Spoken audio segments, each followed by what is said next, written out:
Hello everyone, this is Dr. Manpreet Khurana, and today we'll be reading the cardiac cycle in detail. Okay.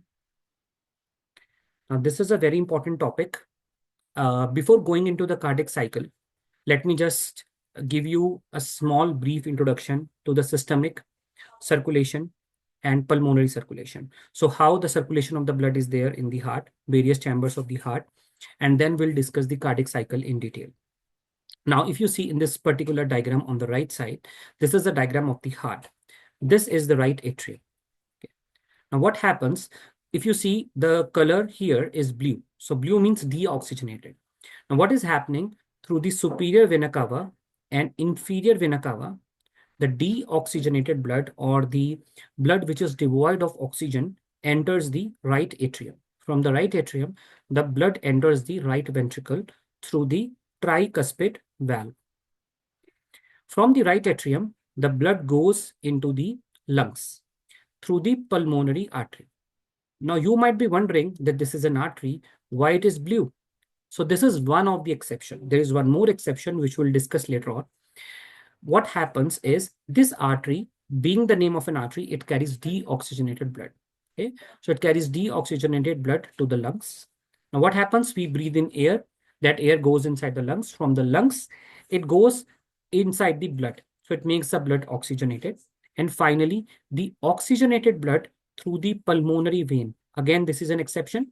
The pulmonary vein carries oxygenated blood. Now, this blood goes into the left atrium. So this is the left atrium. From the left atrium, it goes into the left ventricle through the mitral valve, right? Through the mitral valve. Now, from the right atrium, this blood goes into the systemic circulation, that is head and upper extremity and lower and trunk and lower extremity through the aorta, right? So from the aorta, this blood, oxygenated blood, goes to the various parts of the body. Again, the oxygen is taken by different cells, right? And again, the blood becomes deoxygenated and again enters the right atrium and then right ventricle through the pulmonary artery into the lungs, from the pulmonary vein into the left atrium, left ventricle, and through the aorta to the various parts of the body. So this is the basic introduction of the circulation of the heart.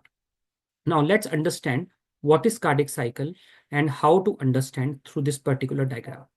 This diagram on the left, it is taken from an authentic source and it explains each and every step of the cardiac cycle, right? So let's understand that each heartbeat is composed of a period of ventricular contraction, that is systole, followed by the relaxation, that is diastole. So the interval from one heartbeat to the next heartbeat is called as cardiac cycle. So cardiac cycle is the interval between two heartbeats, right? Now, cardiac cycle has various events. We divide this cardiac cycle into ventricular events, the events which are occurring in the ventricle of the heart, atrial events, the events which are occurring in the atrium of the heart or the atria, and then where we have the aortic or the pulmonary events. Now, if you see the left diagram, we have used different colored tracings. Let's start with the uppermost tracing. The first and the uppermost tracing is the aortic pressure. So this dotted black line, if you see, this is depicting the aortic pressure. Again, if you see on the y-axis, we have the pressure and lower we have the volume, right? So for the pressure, we have tracings, this black tracing, the uppermost black tracing, dotted one. Then we have this reddish tracing, which is the ventricular pressure. So this is showing the ventricular pressure of the heart. Now the third tracing, this dotted, again this dotted line, this is the atrial pressure. This is the atrial pressure. So we'll read this atrial pressure in the atrial events. Okay. Then we have the volume downside. During the volume, we have a blue color tracing. This is the ventricular volume. This is the ECG or the electrocardiogram with the PQRST waves. These are the heart sounds, the first heart sound and the second heart sound mainly. And this is the systole, this is diastole, this is again the systole and the diastole, right? Now we'll be discussing the cardiac cycle in detail. Also, if you see on the upper side of this diagram, we have written isovolumetric contraction, ejection, isovolumetric relaxation, rapid inflow, diastasis, and atrial systole. Also, the closing and opening of the four valves is also mentioned. So if you see, the AV valve closes here, the aortic valve opens here, the aortic valve closes here, and the AV valves open here. So we can say, let me use a pointer. Okay. So here the AV valve is closing. Here the AV valve is opening. Here the aortic valve is opening. Here the aortic valve is closing. Okay. Now, if you see that here the step, it is written as isovolumetric contraction. So what is happening is the ventricles, they contract, right? When they contract, the first thing is when they start contracting of the myocardium, right? So the volume remains constant. This is the reason it is known as isovolumetric contraction. So technically, it is a type of ventricular event. So here, if you see the blue volume, here it is constant. It is a straight line transverse. Okay. But the pressure is increasing. So if you see the pressure line is increasing. So this is the ventricular pressure, right? So the pressure line is increasing very rapidly. So this is the isovolumetric contraction of the ventricle. After that, what happens when there is isovolumetric contraction, the valve opens up, right? Because the blood has to go out of the ventricle to the aorta, right? So the aortic valve has to open because the blood has to go into the aorta, right? And obviously, the AV valve needs to be closed because the blood should not come from atria to the ventricle at that point of time. So the AV valve was already closed at this point. We'll discuss every event in detail. I'm just telling you a summarized view before to have an understanding of this diagram. And then when we will discuss each and every step in detail, we will understand completely. Okay. So this is the AV valve is closed, the aortic valve opens up, right? Now the blood is ejected outside. Now, once the blood is ejected outside, the ventricular pressure starts first during the ejection, it is ejecting out. So the pressure is increasing and finally the pressure starts decreasing. And at this point, the aortic valve closes, right? When the aortic valve closes, right, it means the blood has gone from the ventricle to the outside. Now the ventricle has to relax because now the ventricle needs, again, the ventricle needs the blood from the atria to go into the ventricles, right? So that the ventricle can again pump the blood to the various parts of the body through the aorta, right? Now what happens here? There is isovolumetric relaxation. Again, it starts relaxing, but the volume is constant. The muscles are relaxing. Now, this isovolumetric contraction, at the end of isovolumetric contraction, the AV valve opens up. The atrioventricular valve opens.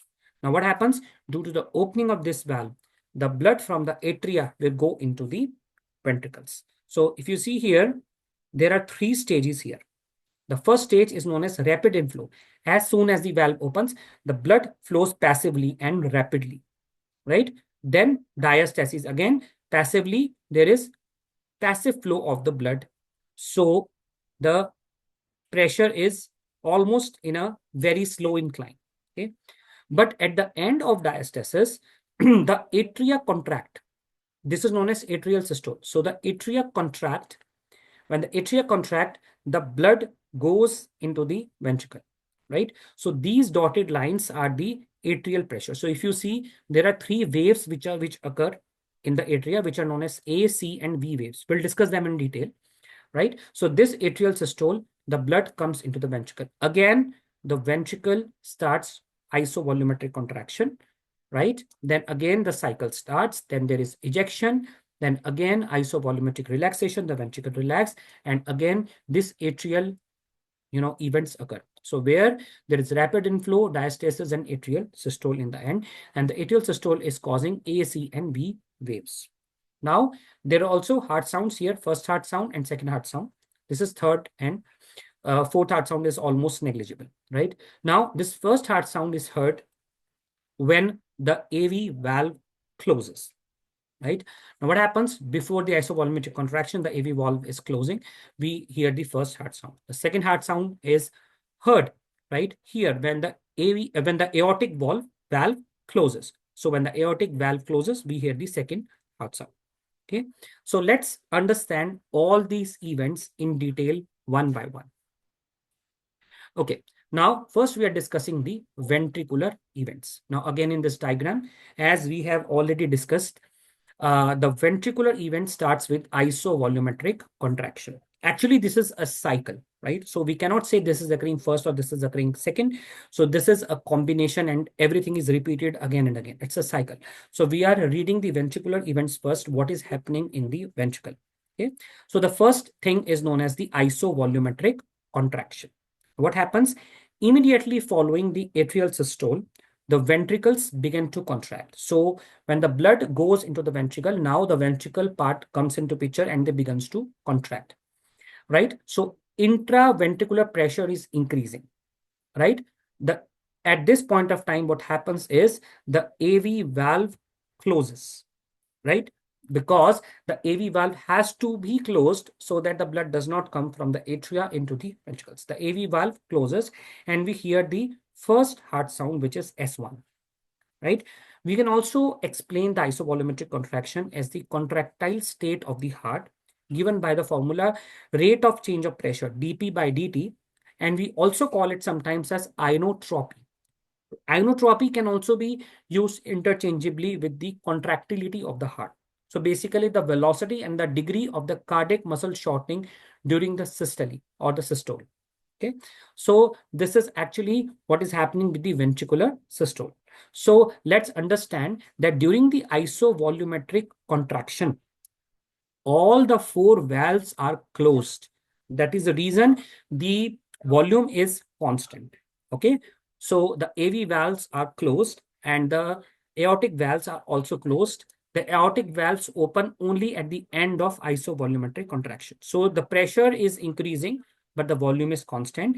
And we also hear the first heart sound during this isovolumetric contraction, and all the four valves are closed. So four key points to remember in isovolumetric contraction: pressure increases, volume constant, first heart sound S1 is heard, and all the four valves are closed. Also remember inotropy effect, that is contractility, velocity, and degree of cardiac muscle shortening during the systole. Now, the second event which occurs is known as the ventricular ejection. So here, if you see on the diagram, this is the ventricular ejection. Now, as the ventricular pressure is more than the aortic pressure, the aortic valve opens up, right? Because the ventricular pressure increases so much because of the coming of the blood and the isovolumetric contraction. The contraction increases the pressure, due to which the aortic valve opens up, right? And there is rapid ejection of the blood into the aorta.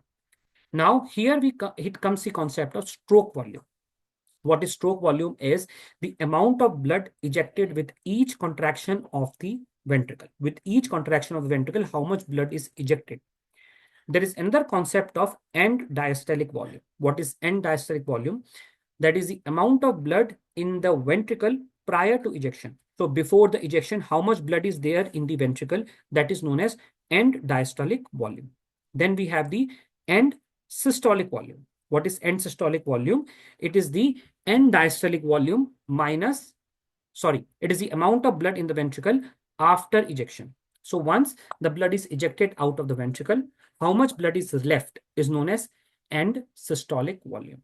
So we can say what is stroke volume? The end diastolic volume, that is prior to ejection, and after ejection, how much blood has gone out, right? So after ejection, how much blood is left? So we minus them. So end diastolic volume minus end systolic volume will give us the systolic volume. Stroke volume, sorry. Okay. Now, what is the pumping efficiency? The pumping efficiency of the heart is given by ejection fraction. What is ejection fraction? Ejection fraction is stroke volume divided by the end diastolic volume. So basically, ejection fraction gives us the pumping efficiency. Why? Because stroke volume is how much blood is going out, and end diastolic volume is before the pumping of the blood, how much volume of the blood was there prior to ejection, right? In the normal patients, the ejection fraction has to be between the range of 60 to 80%. So if you see, this is the ventricular ejection. So the key points, again, the aortic valve opens up, right? There is stroke volume concept, end diastolic volume concept, end systolic volume concept, and there is ejection fraction. Okay. Now let's go to the next, that is known as isovolumetric relaxation or isovolumic relaxation. Now it begins as soon as the semilunar valve closes and ends when the AV valve opens up, right? So if you see in this isovolumetric relaxation, at the start, the aortic valve closes. Now what happens? There is isovolumetric relaxation. Now the ventricle has to relax. When the ventricle relax, after that, the blood will come from atria to the ventricles, right? Now what happens is when the semilunar valve closes, right, the isovolumetric relaxation starts and it goes till the point of time when the AV valve opens up so that the blood should come into the ventricle now. Now, technically speaking, during this isovolumetric relaxation again, all the four valves are actually closed. That is the reason the volume is constant, right? Now, closure of the semilunar valve. As soon as the semilunar valve closes, there is another heart sound which is heard, which is known as the second heart sound. Okay. Now, opening of the AV valve. There is ventricular filling. As soon as the AV valve opens up, there is ventricular filling, start of another cardiac cycle. Now, the rate of the ventricular relaxation. Now, this rate of ventricular relaxation is given by dP by dt. That is change of the pressure, drop in the ventricular pressure per unit time.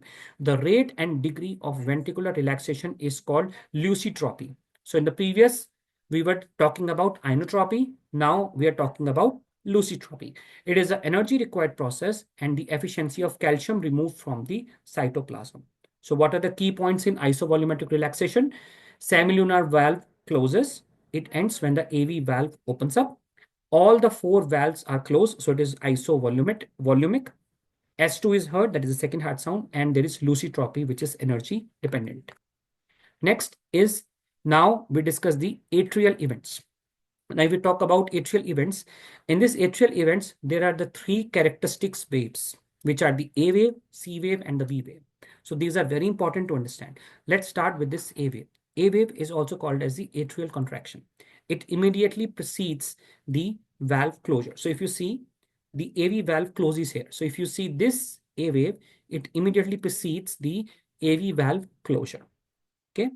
Now, C wave. C wave occurs early in the ventricular systole. So if you see this C wave, now what is happening? Isovolumetric contraction, right? So earlier in the ventricular systole, the C wave occurs and it represents the bulging of AV valves into the atrial chamber.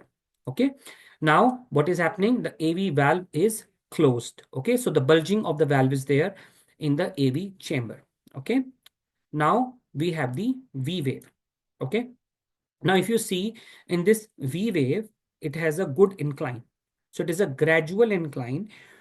It depicts the filling of atrium. So what is happening during this V wave is that there is filling of the atrium as the blood is returning from the circulation. Now, in this atrial events, the mean right atrial pressure comes into picture. The mean right atrial pressure is also known as central venous pressure or CVP. It is indicator of the blood volume in the heart, which is dependent in part of the amount of blood being returned from the systemic circulation.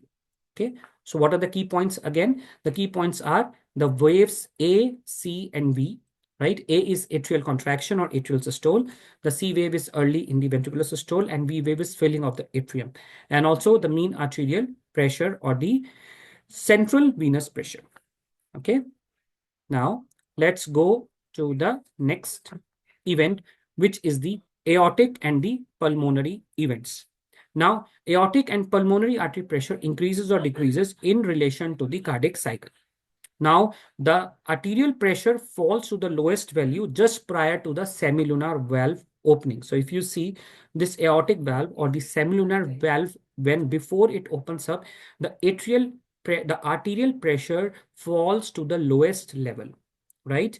The lowest level of the lowest pressure is called as the diastolic blood pressure. Now the arterial pressure reaches maximum during the ventricular ejection. So if you see, the maximum pressure is occurring during ventricular ejection and is known as the systolic blood pressure. Now there is a characteristic notch, right? So if you see this notch here, I have marked it. This notch or the tip of this, V wave, there's a dicrotic notch. This is a characteristic notch in the arterial pressure. It may be seen as the semilunar valve closes. As the aortic valve closes, there is a dicrotic notch. So what are the key facts? Again, there is diastolic pressure prior to the opening of the valve, systolic pressure during the ventricular ejection, and diacrotic notch may be seen as the semilunar valve closes. Thank you and have a nice day.